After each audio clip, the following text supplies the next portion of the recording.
They put Moses in jail. They put Daniel in jail.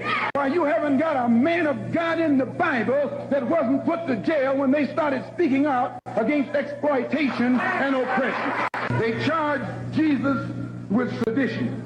Didn't they do that? They said he was against Caesar. They said he was discriminating because he told his disciples, go not the way of the Gentiles, rather go to the lost sheep. He discriminated. Don't go near the Gentiles, go to the lost sheep. Go to the oppressed. Go to the downtrodden. Go to the exploited. Go to the people who don't know who they are, who are lost from the knowledge of themselves, and who are strangers in a land that is not theirs. To those people, go to the slaves, go to the second-class citizens, go to the ones who are suffering the brunt of Caesar's brutality. And if Jesus were here in America today, he wouldn't be going to the white man. The white man is the oppressor. He would be going to the oppressed. He would be going to the humble. He would be going to the lowly. He would be going to the rejected and the despised. He would be going to the so-called American Negro. Peace and blessings. Peace and blessings. All praises to the Most High. And as they say in the Pentecostal church, the Holiness Church, that'll preach right there. That is the great Malcolm X, a.k.a. Malik El Hajj El Shabazz, talking about the relationship of Jesus and his position in the time that he lived in his desire to fight the oppression.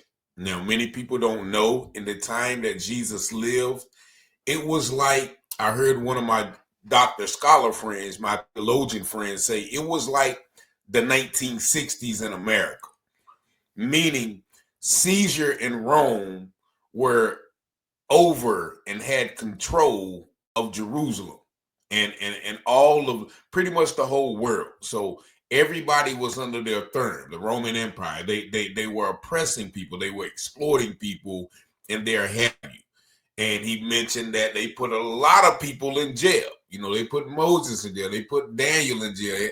And he said, you haven't got a man in the Bible that didn't go to jail when they started speaking up. Remember the prophet Jeremiah.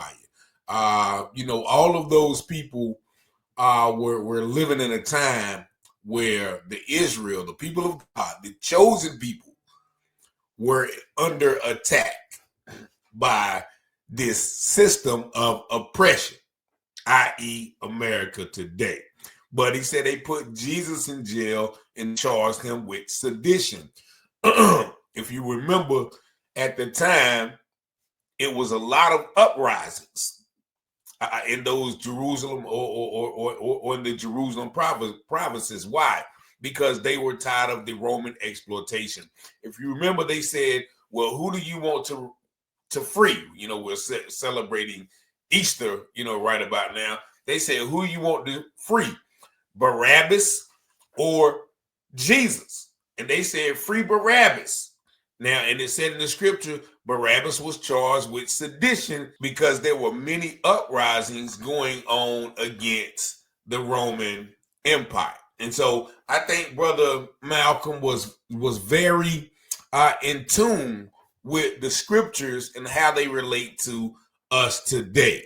He mentioned once again, if Jesus was alive, he would be going to the oppressed. He would be speaking out against exploitation, against injustice, and against the many things that we see done to Black people all across the world, but really here in the United States. And, he just, Malcolm said it plain. The white man has been the oppressor, not just in America, and many people will agree, everywhere that he has went, whether it's in China, Vietnam, Korea, India. Many people feel that everywhere this white man has gone, it has been destruction and exploitation.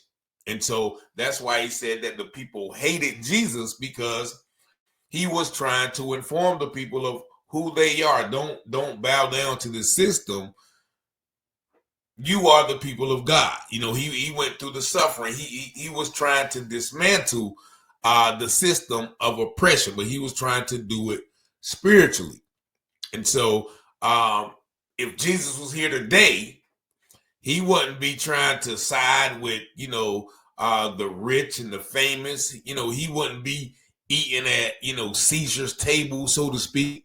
Nah, he will be down with the lowly, with the downtrodden, the prisoners, the oppressed, the widows, as he speaks about. But the world hated him. And probably if he was here today, they would crucify him anew. And it's funny that this video came up, on my list today, because I was just reading some scripture in Matthew, the Gospel of Matthew, saying how the world hated Jesus. And if he hated Jesus, they'll hate you or me or his disciples, or as many people feel, black people in America are the true people of Israel. Just let me read a couple of these verses for you. Matthew 15, verse 18. If the world hates you, keep in mind that it hated me first. That's why they hate us. I've asked that question a lot of times. That's why they hate us, because they hate righteousness. They hate Jesus. They hate Jesus' disciples. They hate the people of God, right? If you belong to the world, it would love you as its own. We don't belong to this world. This world has been given over to the children of Satan. As the scripture says, as it is, you do not belong to the world, but I have chosen you out of this world. We are not of this world. And every time that we try to inundate ourselves in the world, that is where we face what we face. All right. He said, remember what I told you. A servant is not greater than his master. If they persecuted me, they will persecute you also. If they obey my teaching, they will obey yours. They will treat you this way because of my name, for they do not know the one who sent me. They don't know God, the people who oppress people all over the world. And I'm going to skip to verse 23. Whoever hates me hates my Father as well. If I had not done among them the works no one else did, they would not be guilty of sin. As it is, they have seen, and yet they have hated both me and my Father. Verse 25. This is the answer to all the issues. But this is to fulfill what is written in the law. They hated me without reason. But they hate because they don't know the Father. So, shout out to, Brother El Hajj, Malik El Shabazz, and, many people, if you don't believe, in the scriptures, then this video is not for you. I know I have some supporters and watchers who, don't believe in the scriptures, and that's totally fine. I don't kind of divide on things that, people are not going to change about. But, I just had to share that because, speaking out against righteousness, speaking out against injustice is what we supposed to do as quote unquote believers, as people of God. Like you said, there's so many people who have been put in jail in the scriptures time and even now for speaking out against oppress. Even the man that you just heard, he was assassinated. Why? For trying to bring the oppressed together. They said Martin Luther King was assassinated when he started trying to bring the Poor People's Campaign together. And so we have to understand that in this world, we are not of this world. We are not the children of this world. God has chosen us out of this world.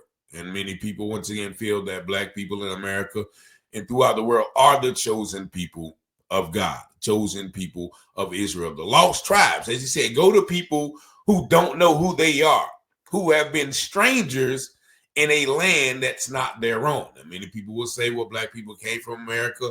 We originated here, and there's evidence of that as well. But, we are oppressed in this land. We are sojourners. We have been lost. We have been, so that is what Jesus has commanded us to do. And so we must continue to apply scriptures. Everybody wants to preach prosperity gospel and this, that, and a lot of the scriptures I think people misinterpret. You know what I'm saying? Because people, you always use the scripture, love your enemies, love your enemies and love those who spitefully use you. I think he was talking about the people of Israel in their interpersonal relationships. Now I may be wrong, but because he also commanded the children of Israel, don't go the way of the Gentiles. Come out from among them. When you go into the land, don't mate with them and things of that nature. So people can use that to say, well, he forbid that. And so, there's a lot of scriptural interpretation, but I just had to play that video because people try to paint a picture of Jesus that, has been whitewashed, for lack of a better word. But y'all let me know what y'all think about my brother Malcolm X saying in the comments. Thank y'all for tuning in. Thank y'all for liking, sharing, subscribing to the videos. Peace and blessings. Y'all have a blessed day.